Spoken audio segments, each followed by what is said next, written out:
Questions? Bismillahirrahmanirrahim. Sufism has always been closely associated with the whirling dervishes. Yes. Can you explain the role of these whirling dervishes in Islam? Okay.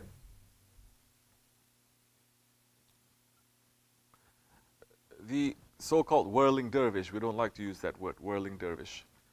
That is what the West is putting. We have our own ways of expressing ourselves. We have our own narratives. We have our own stories. We have our own names. We have our own titles. Sufism, which is tasawwuf. Tasawwuf is tariqat. Tariqat is living the lifestyle of the Prophet ﷺ. Shariat is what the Prophet brought, his orders. And tariqat is how he lived. Meaning that how he lived is not just a physical aspect of things, but it is a spiritual aspect. It is a batin way that he is living in this world for the akhirah. So, in tasawwuf, in tariqats, there are 40 ways, 40 main ways. And one of the ways is, one of the Sufi orders is the Mevlevi order. And that was brought by Hazrati Maulana Rumi, Qarazullah Sir, that they are celebrating his anniversary according to the Rumi calendar.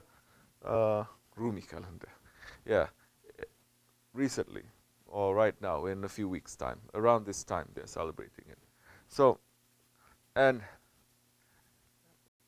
the whirling, the turning, it is a method of zikr, of remembering Allah. It is the way that they are remembering Allah. Every tariqat has a way of remembering Allah.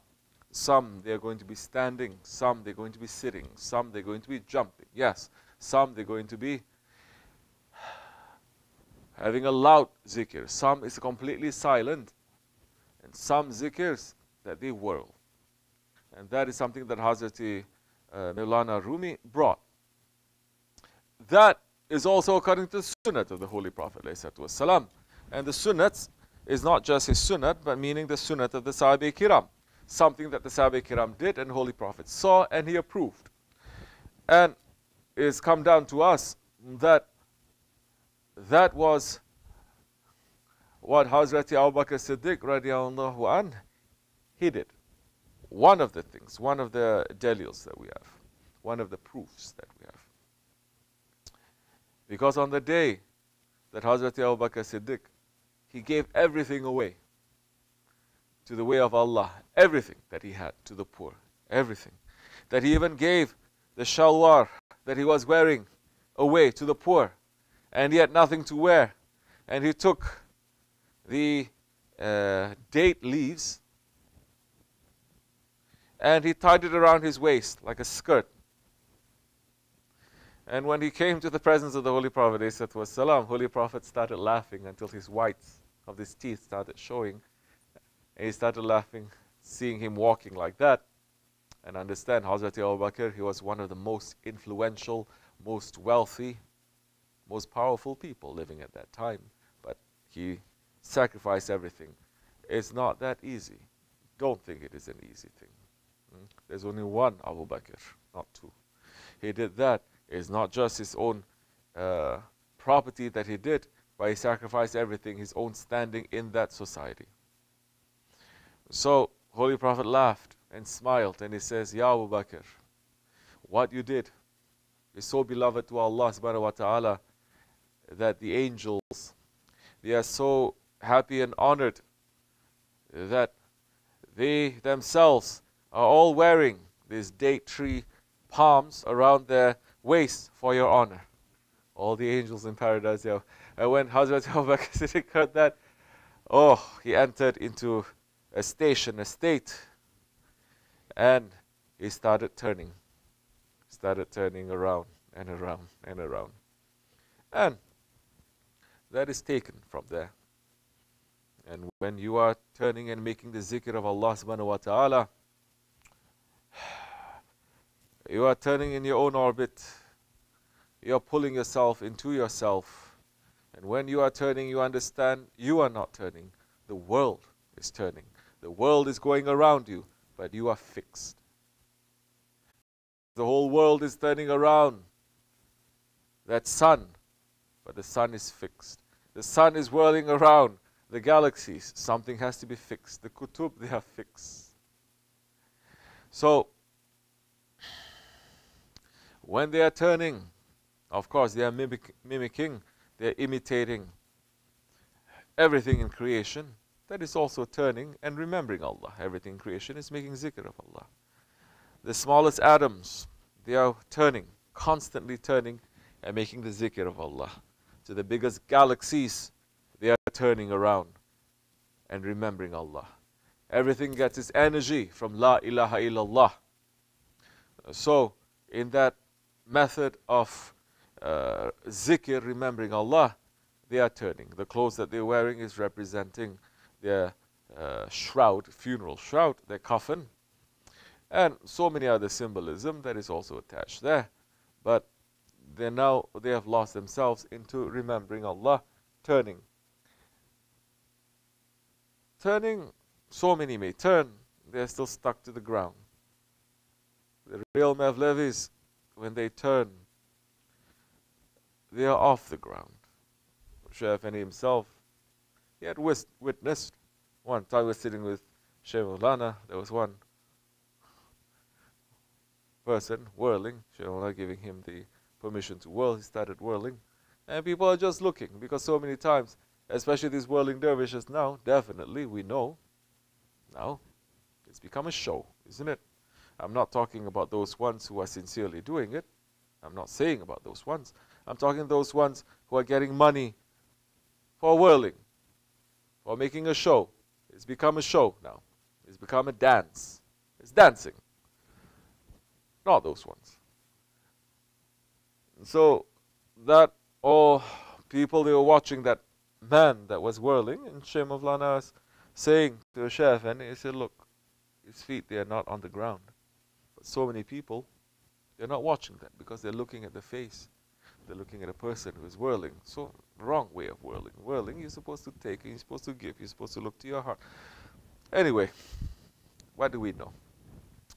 But that person's feet, they were off the ground, and he was turning. Not making a big show, but it is there. Like Shaykh Maulana also saying in the Hajj, when people are turning around the Kaaba, and they're turning around the Kaaba, there is a level of the animals, where people are kicking and screaming and biting each other. But above that, and above that, and above that, there are countless levels of other ones. Awliya Allah and other creatures and the angels that are also making tawaf, right up till Baitul Ma'mur, the original Kaaba in the paradise. And the Mevlevis, they are whirling around there, the real ones. So, there is one method of zikr, and every tariqat, they have their own method of making zikr. And the zikr, it is not the backbone, it is the marrow of Islam. The zikr, it is the life, is the essence of Islam. If you do everything else, but you're not remembering Allah, then you are not understanding what Islam is.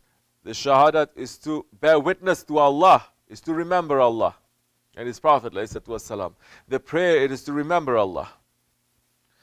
The fasting, it is to remember Allah. The Hajj is to remember Allah. Everything you do is to remember Allah. And the zikr is to remember Allah.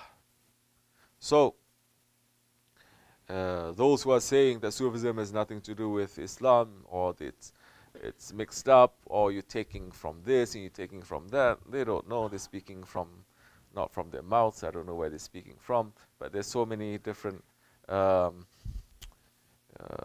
ideas these days, especially not so much now, because at least now Muslims are starting to tell their own story, like what I said before. In the past, only non-believers, non-Muslims, they are talking about tasawwuf. So they're saying, oh, these are secret Christians, these are Gnostics, these are this, these are that. They're mixing everything up. But it's nothing but the lifestyle and the practices and the hidden practices of the Holy Prophet ﷺ that is taught to those ones who want more, who want to taste more, who want to be close to the Lord. And we're making zikr to remember Allah, to be close to Allah, because Allah is saying, remember me and I will remember you. We remember everything, but we don't remember our Lord. Remember, it is a question of love. If you remember your love, the one that you love, you're never going to forget. The minute you forget, you think that you have betrayed. You'll always be lost in remembering that one. You understand, everything in dunya is supposed to make you to understand the akhirat. If you fall in love, you understand. If you haven't fallen in love, fall in love first. That's what Hazrat Rumi, Qadasahul Sirri, is saying. Fall in love, then come. Then you may understand what this path is. But the West understanding of love is just, give me, love me. No.